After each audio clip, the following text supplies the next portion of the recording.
Ana e Beto vieram do funeral desolados, enquanto a chuva caía e transformava a tarde em noite.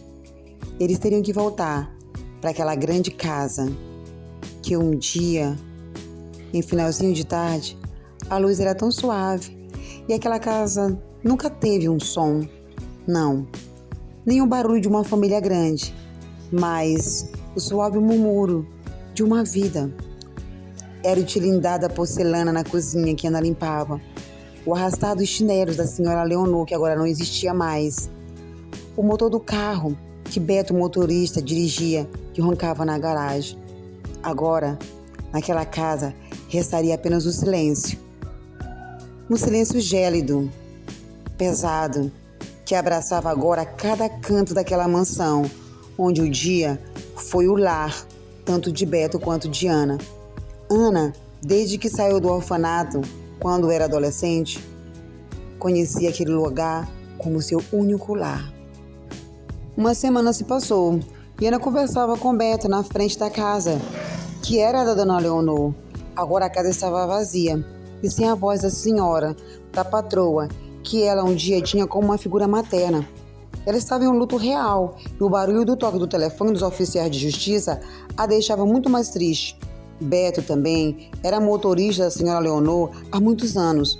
Desde que ele perdeu a sua mãe, porque ele não tinha seu pai que ele não conheceu, era lá que ele morava e ele era um grande amigo de Ana. Notificação de despejo. Os homens do banco já estão ligando. Disseram que temos 1 hora para pegar o que for pessoal, disse Ana triste, e Beto a abraçou. Ana e Beto já estavam fora da casa e Ana sentou ali, na parada, que não era muito longe da casa, lembrando-se que ela teve que se mover rápido como um fantasma pela casa, não para limpar, mas para se despedir. Cada objeto que trazia uma memória, o cheiro do chá de camomila que a senhora adorava, o livro de receitas que Ana usava para fazer os doces favoritos dela, a poltrona onde ela passava horas conversando sobre a vida e o tempo com a dona Leonor. A ausência da senhora era um buraco no peito de Ana, mas a certeza de que tudo aquilo seria perdido logo a atingiu com uma dor diferente, uma dor vazia do futuro. E ao saírem dali, ela se sentou triste, muito triste e cansada. Ela estava sentada naquela parada, próxima à casa. E então, Beto disse: Ana. A voz grave e calma de Beto ecoou. Ele estava parado ali, não como um motorista com os olhos gentis fixos nela, mas como um amigo. Ana sentiu lentamente, sem se virar, e disse: eu nunca tive muito, Beto, e o que eu tinha era tudo que estava naquela casa. Beto se aproximou e por um momento a rigidez do motorista deu lugar à preocupação de um amigo. Eu sei, Ana, mas temos que ir. Eu tenho um plano e uma proposta para o nosso futuro. Ana então se levantou, sentiu as lágrimas escorrerem, quente, pelo seu rosto. Uma mistura de luto, medo e desespero. Para onde iriam? O que fariam? Anos de lealdade e dedicação agora pareciam evaporar como fumaça. Ana estava desabando, sentindo que o mundo acabou com a morte da patroa e a perda da casa, que ela sempre morou ali. Beto já havia levado todas as bagagens para o local para onde iam e entregou tudo que pertencia a dona Leonor para o banco, inclusive o carro que ele dirigia. Ele sentiu o peso do mundo nos ombros de Ana e nos seus próprios. Ele olhou para ela e viu a fragilidade em seu rosto. O coração dele apertou. Ele amava Ana em segredo. Há anos. Admirava sua força, sua doçura, seu jeito de cuidar de tudo e de todos. Mas ele nunca havia ousado falar para ela, por respeito à posição dela e à dele. Agora, no abismo da perda, as regras não pareciam mais importar. Não temos para onde ir, Beto. Ana sussurrou, a voz embargada. Estou perdida. Ele falou, sentindo a urgência de agir. Não, você não está. Nós não estamos. Ana e Beto caminham para o seu destino. O rosto dela molhado de lágrimas e ele com uma expressão determinada, olhando para a frente. Vamos, eu vou te explicar no caminho. Beto leva a Ana e eles param em frente a uma pequena igreja do bairro, com uma casa pastoral bem acolhedora, bem organizada. O pastor já sabia de toda a história. O pastor, então, com um sorriso acolhedor, já esperava por eles. Era o pastor da igreja que Beto frequentava. O pastor Eduardo ele não fez muitas perguntas difíceis. Como ele já sabia da história, ele apenas abriu os braços e disse: Beto, meu filho, esta casa é de Deus, e se é de Deus, é de vocês também. Naquela noite, após o jantar simples, o pastor mostrou um espaço vazio atrás da igreja, onde eles poderiam ficar até se organizarem e conseguirem um trabalho e poder tocarem a vida para frente. Porque ali na cidade era bem difícil que isso acontecesse. Esse era o temor de Ana, ficarem na rua desolados sem ter para onde ir. E então, ali, eles se ajoelharam naquela pequena sala vazia. A voz do pastor era um bálsamo.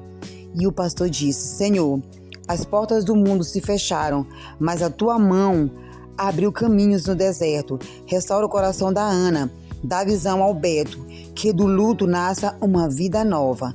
Ana sentiu uma paz que não experimentava há semanas. E ali mesmo ela fez uma decisão e entregou a sua vida ao Senhor Jesus Cristo. Ana estava muito grata a Deus e também a Beto, que havia pensado nesse plano. E já tinha levado todas as suas bagagens para a casa pastoral e já tinha conversado com o pastor. Agora ela poderia respirar um pouco mais aliviada e grata a Deus por aquele teto, até eles se organizarem.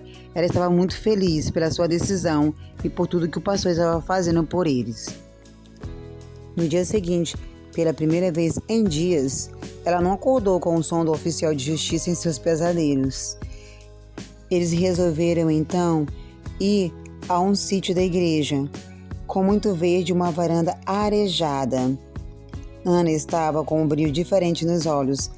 Para retribuir o abrigo que o pastor havia dado para eles, os dois foram ajudar na manutenção do sítio da congregação. Enquanto Ana espanava os móveis, ela encontrou uma antiga máquina de costura manual em um canto, coberta por um lençol. Ela parou, passou os dedos no metal frio e começou a pedalar por instinto. Beto observava na porta.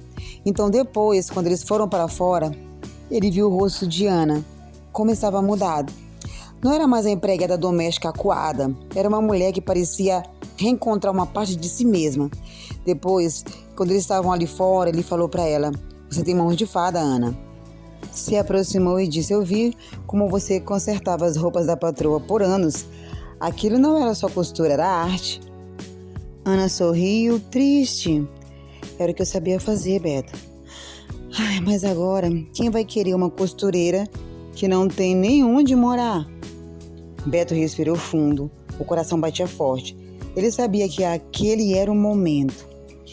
Ele se aproximou mais ainda de Ana, com uma coragem que nunca teve na mansão. Ele segurou as mãos dela e disse: Eu vou querer. Eu quero estar ao seu lado, Ana. Não só como motorista que pode te levar e trazer, mas como homem que te apoia. Eu quero que você saiba que eu te amo há muito tempo, Ana. Eu guardei cada centavo desses anos que eu trabalhei, não para mim, mas porque eu sabia que um dia ou outro a gente iria precisar sair daquela casa. Ana ficou estática, o coração disparou. Ele abraçou e disse: Eu tenho uma reserva, Ana, é sua. Quero que você entre naquela fábrica de bolsas que tem no centro da cidade, que você sempre mencionava. Aprenda tudo e depois vamos abrir a sua marca. Eu serei seu sócio, seu motorista, seu maior fã. Mas acima de tudo eu quero ser o seu companheiro. O banco levou a casa, Ana, e tudo que tínhamos, mas não levou o que você sabe fazer, o que eu posso fazer. Eu tenho esse pouco guardado. Não é muito, mas é o suficiente para a gente começar de novo. Se você tiver coragem de costurar, eu tenho coragem de ser seu chão. O sol se pondo atrás das árvores do sítio, Ana olhou para as mãos de Beto e devagar, entrelaçada com as dela, com um sorriso de esperança, surgiu então um pouco de lágrima. Ela disse: Bolsas, sussurrou Ana. Bolsas que carregam histórias. Se você estiver comigo, Beto, eu acho que eu consigo sim. E assim eles se beijaram. Ana no fundo tinha uma caidinha por Beto e ali eles iniciaram o namoro, pedindo a bênção do Senhor. Então Ana conseguiu o emprego de auxiliar de costura. Ela era a primeira a chegar e a última a sair. observando cada detalhe de corte, de couro e de acabamento. No tempo livre, Ana começou a desenhar seu primeiro modelo, usando retalhos que sobravam da fábrica. Enfrentou vários desafios para poder chegar ao que ela realmente estava querendo conseguir. Beto começou a trabalhar em entregas de uma firma como motorista para manter os dois, enquanto a reserva ficava guardada para o maquinário dela. Sempre estavam colocando Deus nos seus projetos e planos, e o tempo foi passando. Sim, Ana estava chegando onde ela queria. Beto e Ana, agora casados, alugavam uma pequena kitnet, onde começavam agora uma vida a dois, com uma vida mais estabilizada. O deserto não durou para sempre. Onde havia luto, brotou o propósito. Ana não apenas aprendeu a costurar bolsas, ela aprendeu a costurar uma nova vida. Com as economias de Beto e as mãos incansáveis de Ana, o que era um sonho virou uma marca respeitada. Agora, anos depois, Ana caminha confiante. Não há mais o peso da servidão, apenas a leveza da parceria dela e do esposo. Ela agora era grata a Deus, ao pastor Eduardo e a tudo o que o Senhor havia feito na vida dos dois. Ana agora tinha sua própria boutique, elegante e moderna. Ela mesma exportava seus produtos até mesmo para compradores da Coreia. Suas peças eram únicas. E um dia como outro, duas mulheres ricas entraram com um ar de superioridade. Elas ignoraram o bom dia de Ana e começaram a pedir café, pedindo para ela buscar o tamanho tal no estoque, tratando-a como uma funcionária invisível. Quando, de repente, Ana tentou explicar a elas. Uma delas interrompeu e disse: querida, menos conversa, mais agilidade. O dono da loja não gostaria de saber que as vendedoras são lentas. E não demorou muito. O sino toca. Entra Beto, um homem alto, bem vestido e com um sorriso que ilumina o ambiente. As mulheres imediatamente se ajeitaram, achando que ele é o dono ou um cliente importante. Beto ignora as compradoras e vai direto até Ana. Ele a abraça e diz: ô meu amor, eu vim te buscar para almoçar. Como está indo o movimento de sua loja? Ele dá um beijo apaixonado nela, na frente das duas, que ficam paralisadas de choque ao perceberem que ele não é o dono, e sim ela é a proprietária, e ele é o esposo dela, e ele a amava realmente muito. Ana sorri para Beto, sentindo-se segura. E então ela se vira para os clientes com toda a elegância do mundo e diz: o atendimento hoje fica por conta da minha funcionária. Agora, se me dão licença, o dono do meu coração acabou de chegar. E assim as senhoras começaram a tratar bem Ana, conversando com ela como se nada houvesse acontecido de início. A funcionária foi atender as clientes e Ana depois saiu com Beto para casa. A agitação da loja ficou para trás. Ana resolveu então fazer um almoço especial para a família. Estava muito feliz e foi para a cozinhar com Beto. E aí Ana falou: sabe, Beto, às vezes eu olho para nossa vida hoje e nem acredito que chegamos até aqui. Deus foi muito generoso com a gente. Beto então a beijou e depois falou: ele sempre tem um plano, Ana, mesmo quando a gente achava que o mundo estava desmoronando. Então ela falou: eu amo você, obrigada por ter acreditado em mim. E depois ela o beijou. O Senhor havia os abençoado com uma família. Ana pega a pequena Esther no colo e chama o filho Davi para o almoço. Então Ana diz: sabe, Beto, muitas pessoas elas olham pra gente hoje na loja ou na rua, só enxergam o que está por fora. Elas não sabem que o nosso amor foi forjado na oração, no cuidado e na superação. E Beto então fala, assim que o filho chega: é realmente, eles veem o sucesso, viu, crianças? Mas só a gente sabe o valor do caminho. Nós agradecemos a Deus, porque Deus nos guardou. E graças a Ele que sua mãe não desistiu de mim e não desistiu também de costurar, viu? Deus é bom demais para nós, não é não? Agora Beto e Ana têm uma casa bonita e aconchegante. E um quarto também, onde eles sempre estavam ali, se reunindo com as crianças. Eles se olham com aquela cumplicidade de que atravessou a tempestade juntos, graças a Deus. E ali eles compartilham a palavra de Deus com os filhos todas as noites antes deles dormirem. Eles agora tinham o próprio carro e poderiam passear com a família. E saíam também de vez em quando para fazer compras no shopping, felizes e gratos a Deus. E sempre oravam: Senhor, obrigado, obrigada, porque quando as portas daquela mansão se fecharam, o Senhor abriu as janelas do céu. Obrigada pelo Beto, que acreditou em mim quando eu não tinha nada, pelos nossos filhos, que são a nossa maior herança. Que nossa marca nunca esqueça que cada ponto dado é um agradecimento ao teu cuidado. E todos diziam amém. Apesar da correria do dia a dia, eles estavam sempre ali, buscando a Deus naquela igrejinha, onde eles oraram um dia e pediram um milagre para Deus, porque eles entenderam que entre orações em uma pequena igreja e o barulho de uma máquina de costura, eles construíram não apenas uma marca de sucesso, mas uma família firmada na fé.